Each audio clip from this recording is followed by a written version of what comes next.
नमस्कार दोस्तों, आप सभी का स्वागत है मेरे चैनल रजनीज पैराडाइज में।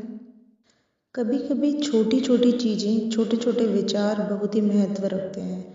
ऐसे ही एक विचार था आर्किमिडीज़ का, जो दुनिया के लिए वरदान साबित हुआ। आज हम बात करेंगे आर्किमिडीज़ प्रिंसिपल की।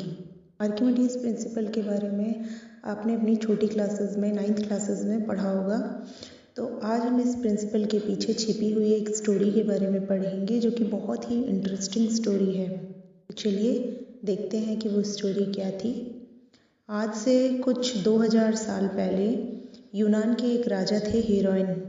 उन्होंने सोनार को एक क्राउन बनाने के लिए प्योर सोने के कुछ सिक्के दिए। वे चाहते थे कि भगवान को एक क्राउन बनाकर अर्पित करें वो। लेकिन जो सुनार था वो थोड़ा लालची निकला, और उस सुनार ने क्या किया कि उन सोने के सिक्कों के साथ उसने मिलावट कर दी और एक सुंदर सा मुकुट बनाकर तैयार कर दिया। जब वो सुनार उस मुकुट को लेकर राजा के सामने आया, तो राजा को उस मुकुट को देखकर ये लगा कि इस मुकुट के अंदर कुछ मिलावट की गई है।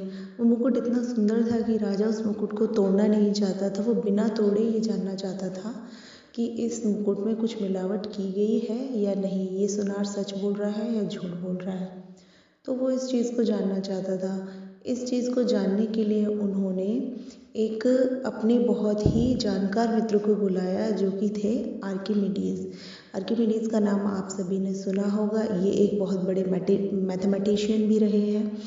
तो इन्हें बुलाया गया और इनसे कहा गया कि आपको इस मुकुट को तोड़ना नहीं है, और बिना तोड़े इस मुकुट से आपको ये पता करना है कि इसकी शुद्धता के बारे में, इसकी प्योरिटी के बारे में पता करना है कि इसमें कुछ मिलावट की गई है या नहीं की गई है। आर्किमिडीज़ ने इस चीज़ के ऊपर बहुत विचार किया। वे सोचते रहे कि इस मुकुट में मिलावट की गई है, इसे बिना तोड़े किस तरीके से पता किया जाए।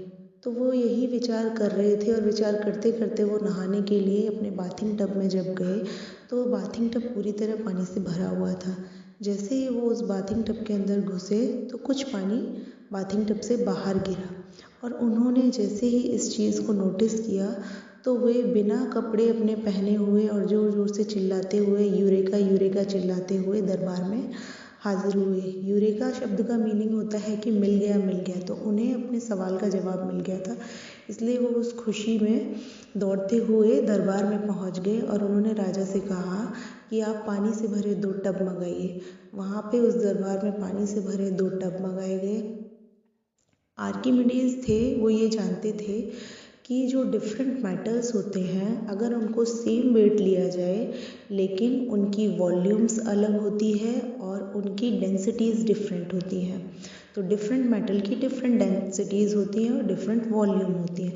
अगर उनको पार्शियली या फुल्ली पानी में इमर्स्ड किया जाता है, तो किसी भी ऑब्जेक्ट का जो वज़न होता है वो पानी में जाने के बाद कम हो जाता है, और उतना ही पानी जो है उस कंटेनर से बाहर गिरता है। तो इस चीज़ को आर्किमिडीज़ बहुत अच्छे तरीके से समझते थे। तो उन्होंने 2 पानी से भरे हुए टब मंगवाए, और उन्होंने क्या किया कि एक टब में क्राउन को डाला और दूसरे टब के अंदर सोने के सिक्के डाले। उतने ही सिक्के डाले जितने सिक्कों से वो सोने का क्राउन बनाया गया था, जो राजा ने सुनार को दिए थे बनाने के लिए। अब उन्होंने देखा, जैसे ही उन्होंने क्राउन को पानी में डाला, तो कुछ पानी बाहर गिरा। उस पानी को नापा गया। फिर उन्होंने दूसरे बर्तन में सिक्कों को पानी में डाला, फिर पानी बाहर गिरा, उस पानी को उन्होंने मेजर किया। अगर दोनों के दोनों चीज़ें सेम अमाउंट के गोल्ड से बनी हुई थी, तो क्या होना था कि सेम अमाउंट में वाटर बाहर गिरना चाहिए था, सेम वॉल्यूम ऑफ वाटर बाहर गिरना चाहिए था, पर ऐसा नहीं हुआ। इस चीज़ को देखकर आर्किमिडीज़ समझ गए कि जो गोल्डस्मिथ है, सोनार जो है, उसने कुछ गड़बड़ की है, यानी कि क्राउन में उसने मिलावट की है। और इस तरीके से उन्होंने अपना रिजल्ट अपने राजा के सामने रखा, और उस गोल्डस्मिथ को इस चीज़ के लिए सजा दी गई। तो इस तरीके से ये आर्किमिडीज़ का जो प्रिंसिपल है, आर्किमिडीज़ का जो सिद्धांत है, वो सामने आया। तो दोस्तों, इसी तरह कभी कभी छोटी छोटी सी मूर्खतापूर्ण आइडिया भी जो होते हैं, वो बहुत बड़े काम को अंजाम दे देते हैं। किसी ने भी नहीं सोचा था कि इतनी छोटी सी घटना जो है वो दुनिया के लिए वरदान साबित होगी। तो आज के लिए इतना ही। अगर मेरा वीडियो पसंद आया हो तो इस वीडियो को लाइक करें, करें, शेयर करें और सब्सक्राइब करना